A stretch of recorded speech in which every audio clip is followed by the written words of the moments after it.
자, 우리 친구들 잘 지내고 있어요? 자, 우리 공동서신 히브리서 들어갈 건데, 히브리서는 유대인들에게 쓴 책이라 그래서 히브리인 히브리서예요. 그들을 대상으로 쓴 편지예요. 자, 히브리서는 우리가 저번에 했던 것처럼 언제쯤 쓰여졌을까? 야고보서, 유다서, 베드로 전후서 다음에 아마 쓰여졌을 것이다. BC AD 70년경에 쓰여졌을 것이다 라고 추정들 해요. 정확한 연대가 있는 건 아니에요. 그렇지만 아마 이 정도에 쓰여지지 않았을까 라고 학자들이 생각하고 있어요.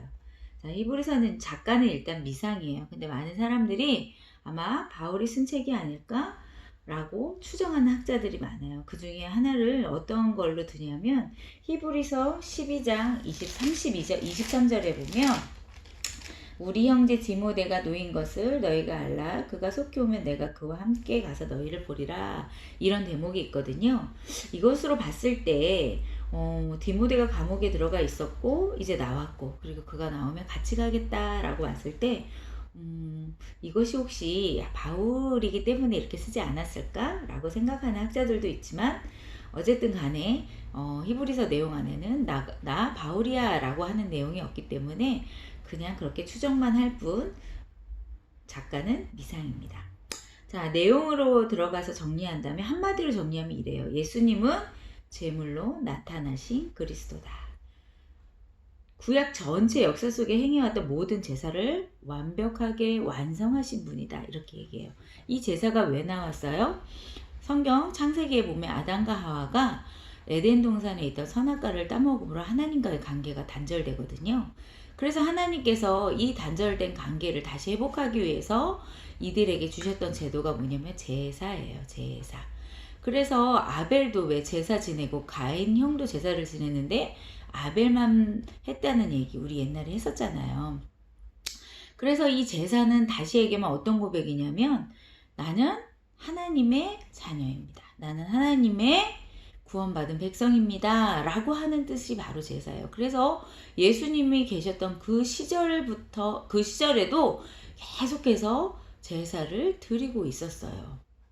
그런데 이 히브리서 학자는 이 제사에 완성된 제물이 있대. 더 이상은 제물을 드릴 필요가 없다는 거예요. 왜? 예수님께서 완성하셨다는 거예요. 십자가에서 달려 돌아가심으로 이제는 제사를 드리지 않고 그 완성된 제물이신 예수 그리스도를 믿는 자는 하나님의 자녀가 된다라고 딱 도장을 찍어주는 논문이에요.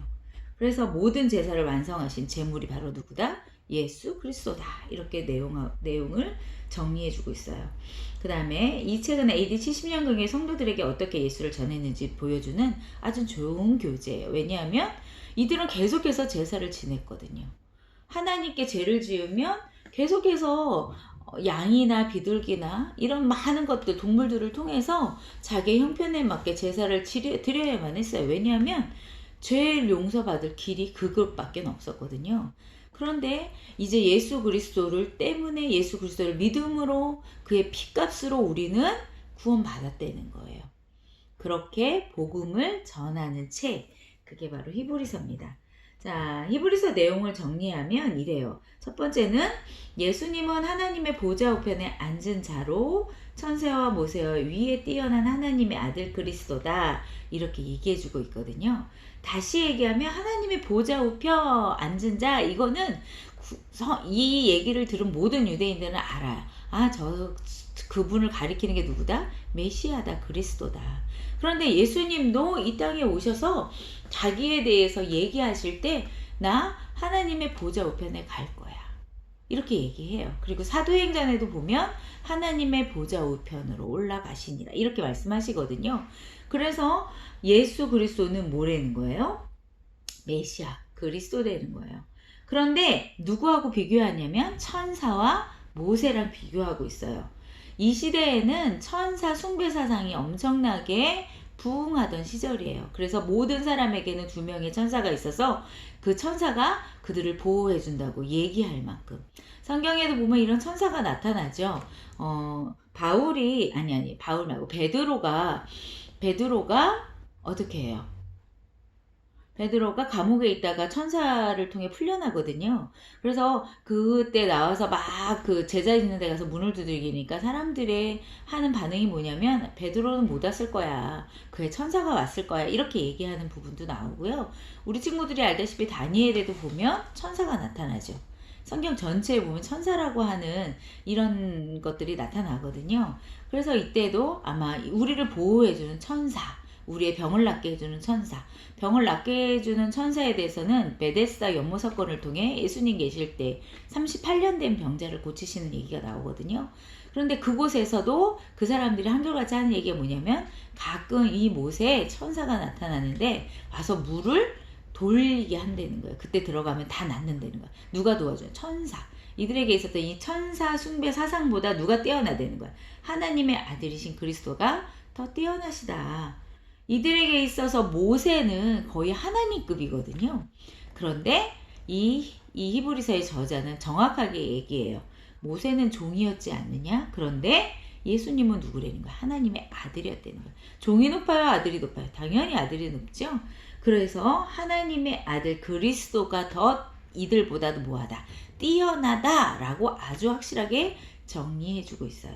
또 하나, 두 번째 보니까 말씀이 나타날 때 완고하지 말라. 그들은 안식에 들어가지 못한다. 왜냐하면 이들이 아직도 뭐예요? 율법을 지켜야만 구원받는다는 거예요. 그러나 이제 바울 이후에 사람들은 뭐라고 얘기해요? 총회 예루살렘 총회에서 결정했잖아요. 구원받는 건 예수 그리스도를 믿음으로 구원받는 거거든요. 그런데도 아직도 이 유대인들과 이 히브리인들은 아니라는 거예요. 모두 지켜야 돼? 율법도 지켜야지. 안식일도 지켜야지. 니들은 안식일 안 지키고 주일, 우리가 얘기하는 주일이 뭐예요? 예수님 부활하신 첫날이잖아요. 그날을 니네들 모이는 거 그거 갖고는 구원받지 못한다는 거예요. 그러나 이 저자는 얘기하죠. 그들의 안식으로는 어디에 들어가지 못해? 안식에 들어가지 못한다는 거예요. 결국은 안식에 들어갈 수 있는 유일한 방법은 예수 그리스도를 믿음으로 구원받을 수 있다. 안식에 들어갈 수 있다라고 주장합니다. 세 번째, 예수님은 하나님의 아들이시고 영원한 대제사장님으로 완전한 제사를 이루신 분이래요. 제사를 뭐 했다는 거야? 완성하셨다는 거야. 누구? 어디에서? 십자가에서. 십자가의 죽으심으로 그 십자가에 죽으신 그분을 통해서 그 예수 그리스도를 믿는 모든 사람들은 이제 구원을 받을 수 있다는 거예요. 다시 얘기하면 더 이상은 제사를 지낼 필요가 없다는 거예요. 그런 얘기들을 가장 길게 얘기해주고 있거든요. 히브리서 4장 14장부터 10장 39절까지 쭉 계속해서 얘기해주고 있어요. 자, 마지막으로 보니까 구약의 증인들은 이런 믿음을 가진 사람들이라는 거예요. 다시 얘기하면 구약에 있던 사람들조차도 제사를 통해 구원받은 게 아니라 하나님을 믿는 믿음으로 구원받았다는 거예요. 그 사람들에 대해서 11장에 기록해 있어요. 몇 명만 보면 아벨은 제사를 지낼 때 어떻게 지냈대요? 믿음으로 지냈다는 거예요. 다시 얘기하면 믿음으로 지냈기 때문에 그의 삶조차도 하나님께서 기뻐하시는 사랑의 삶, 하나님이 우리를 만드실 때 우리에게 원하셨던 그러한 삶을 살아간 사람, 그게 바로 아벨이라는 거예요. 또 에녹에 대해서 말씀하고 있죠. 에녹은 죽음을 보지 않고 하나님께 옮겨졌대요. 왜? 하나님이 그를 옮기심으로 다시 보이지 않게 하실 그가 옮기기 전에 하나님을 기쁘시게 하는 자라 하는 증거를 그가 받았다는 거예요.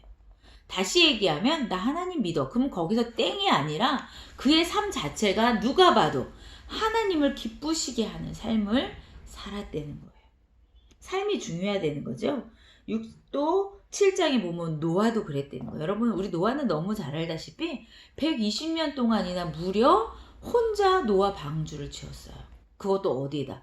바닷가가 아닌 산속에서. 그 8명의 가족들만이 120년 후에 어떻게 돼요? 구원받잖아요. 그런데 믿지 않았다면 그렇게 할 수 있겠어요? 아니죠. 믿었기 때문에 배를 채웠어요. 사라 역시 아기를 낳을 수 없는 경수가 끊어진, 생리가 끊어진 그런 여자였는데도 불구하고 하나님이 그에게 아이를 주셨을 때 믿음으로 받았다는 거예요. 누가? 아브라함도 같이. 또 아브라함은 100세에 얻었던 그 아들을 바치라는 그 명령 앞에 아멘 하고 가서 드렸다는 거예요. 이해가 안 되잖아요. 그쵸? 근데 히브리 저자는 그걸 왜 그랬다 그래요? 다시 그를 살려주실 거라는 걸 믿었다는 거예요. 왜? 이삭은 약속의 아들이니까. 이거를 전체 내용을 요약한 게 바로 히브리서 11장 1절이에요. 믿음은 이런 거, 믿음. 우리 친구들에게도 믿음이 있나요? 믿음은 뭐라고 정의를 하냐면 이 우리가 얘기했던 아벨이나 에녹이나 노아나 사라나 아브라함처럼 어떻게 되는 거야? 바라는 것들의 실상이라고 믿는다는 거예요. 일기예보에서 오늘 비 옵니다. 그러면 우리가 그걸 믿음으로 뭐해? 행동으로 우산을 가지고 가잖아요. 그런 것처럼 믿음이라는 것은 우리가 바라고 보는 것뿐 아니라 그렇게 살아낸다는 거예요. 그리고 보이지 않는 것들을 뭐해? 증거가 된다는 거예요. 결국 뭐가 나타나? 비가 올 때 우산을 펼 수 있다는 거예요. 그게 바로 그런 삶을 살아간 게 누구라고요? 우리가 앞에서 먼저 봤던 아벨, 에녹, 노아, 사라, 아브라함 같은 사람이었다는 거예요. 우리 친구들에게는 어떤 믿음이 있나요? 다니엘도요, 자기가 죽을 줄 알면서도 하나님께 여전히 기도했어요. 그에게는 하나님이 추상적으로 있는 신이 아니라 그의 삶을 인도하시는 온전하신 하나님이라는 걸 믿었기 때문이에요. 우리 친구들 신앙은요, 추상적인 것이 아니라 현실로 받아들이고 믿을 때 그 사람에게 역사가 나타나는 거예요. 그래서 오늘 전사님이 우리 친구들이랑 한 주간 동안 생각해 보고 싶은 건 이런 거예요. 히브리서 저자는 히브리서 전체를 통해서 예수님이 누구인가에 대해서 잘 정리해 주었어요. 그러면 나는 예수를 어떻게 생각하고 있고 그 사람을 다른 사람한테 소개할 수 있냐는 거예요.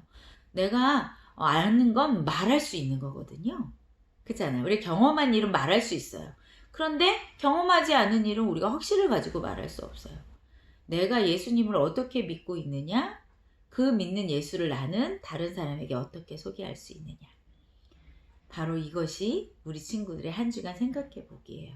한번 생각해 보세요. 나 예수 어떻게 전하지? 나 예수 어떻게 믿지? 나 예수 믿어서 내 삶이 어떻게 되고 있지? 라고 깊이 있게 생각하는 그런 한 주간이 되길 바랍니다. 우리 친구들 잘 지내시고요. 다음 주에 또 만났으면 좋겠습니다. 바이. 기도할게요. 하나님 감사합니다. 우리 친구들에게 믿음은 무엇이고 예수를 믿는 것은 무엇인지에 대해 잘 정리되어 있는 히브리서 책입니다. 하나님, 우리 친구들도 믿음의 삶을 살아갈 때 그것이 추상적인 믿음이 아니라 현실적인 내 현실에 와 있는 믿음이 될 수 있도록 도와주시고 내 삶의 기준이 될 수 있도록 도와주세요. 감사드리며 예수님의 이름으로 기도합니다. 아멘. 우리 친구들 다음 주에 만나요. 바이.